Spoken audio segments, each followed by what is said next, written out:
Bonjour Anne-Sophie et merci de me recevoir. Bonjour Hélène. Alors, peux-tu nous parler de ton activité au sein de la Fabrique de l'Industrie? Donc, au sein de la Fabrique de l'Industrie, je suis économiste. Je travaille sur le commerce international et plus spécifiquement sur le protectionnisme. Le protectionnisme, justement, on en entend beaucoup parler en ce moment, mais peux-tu nous dire en quoi ton travail est différent et apporte quelque chose de nouveau? Comme tu le dis justement, dans l'actualité, c'est vraiment une question qui est revenue sur le devant de la scène, notamment à cause des annonces du président américain ou encore de la dénonciation des pratiques commerciales chinoises. Donc l'idée était de prendre un peu de recul, de hauteur, et de se demander comment la France, l'Europe, serait exposée à ce risque protectionniste. Pour ce faire, on a décidé de prendre un angle particulier, qui est de voir comment les pays sont insérés dans les chaînes de valeur mondiales. Pour cela, on a utilisé une base de données de l'OCDE qui s'appelle TIVA et qui comptabilise les différents échanges en valeur ajoutée. Peux-tu nous expliquer comment la France et l'Union européenne sont insérées dans ces chaînes de valeur mondiales? Donc, toujours en regardant notre base de données TIVA, on a essayé de regarder plus spécifiquement la part de la valeur ajoutée étrangère contenue dans les exportations.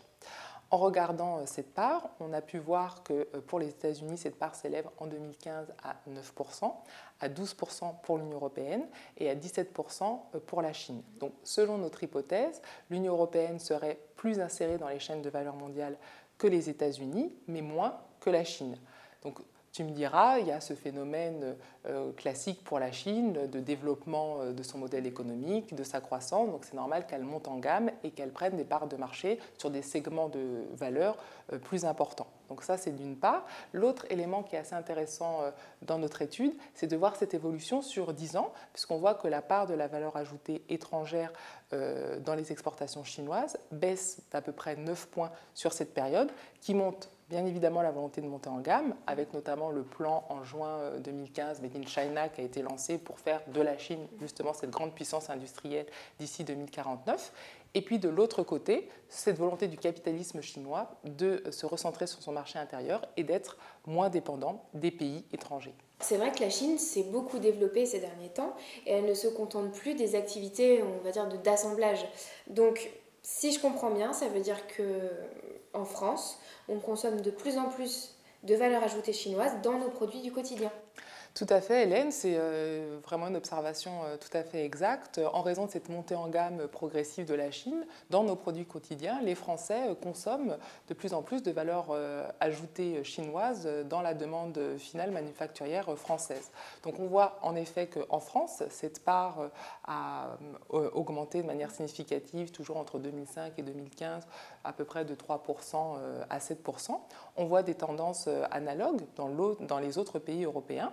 Et à l'inverse, lorsqu'on regarde dans la demande manufacturière finale chinoise, on remarque que cette part de la valeur ajoutée européenne a baissé. Alors, elle était déjà assez faible pour la France et on voit le même phénomène pour l'Allemagne qui était plus présent sur le marché chinois.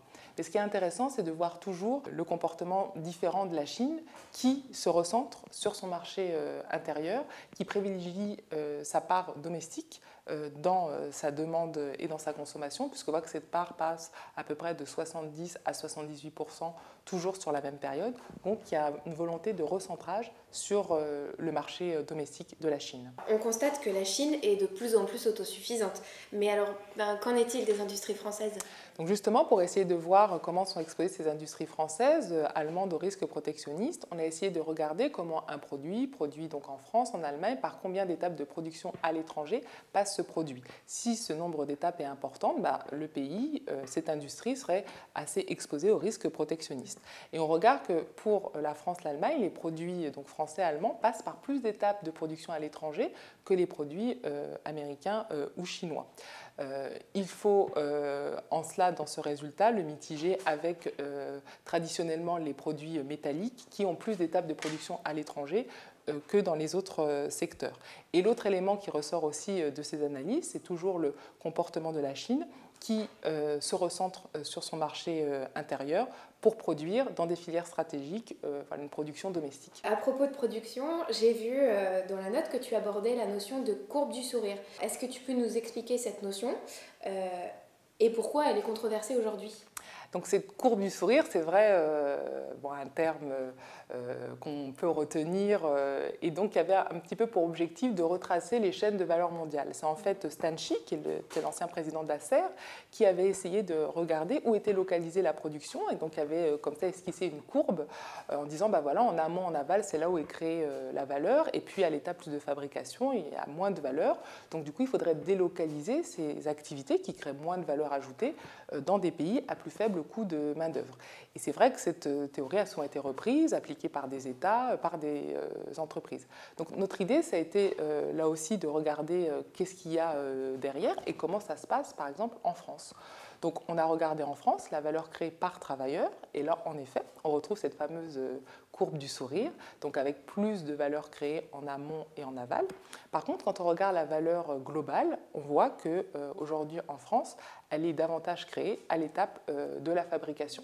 Donc c'est des éléments de réflexion pour, toujours dans ce contexte de protectionnisme, se dire, eh bien, cette fabrication, est-ce qu'il faut mieux l'avoir à l'étranger, la relocaliser, quelles activités? Voilà, le débat reste ouvert. Finalement, Anne-Sophie, quelle est la solution face au protectionnisme ? Donc il n'y a pas une solution, hein, ce serait trop facile. C'est vrai que dans l'ouvrage, on a essayé de donner des pistes pour essayer de comprendre comment la France, l'Europe étaient insérées dans ces chaînes de valeur mondiale. Ce que l'on peut dire, c'est que bien sûr la France, exposée au risque protectionniste, c'est une économie ouverte, intégrée dans les chaînes de valeur, avec des secteurs exportateurs, donc il y a une exposition. Par contre, notre grande chance, c'est d'être très intégré dans le marché européen, dans un marché libre, efficient. Et notre plus grande opportunité pour se protéger du risque protectionnisme, c'est l'Europe. Merci Anne-Sophie. Merci Hélène.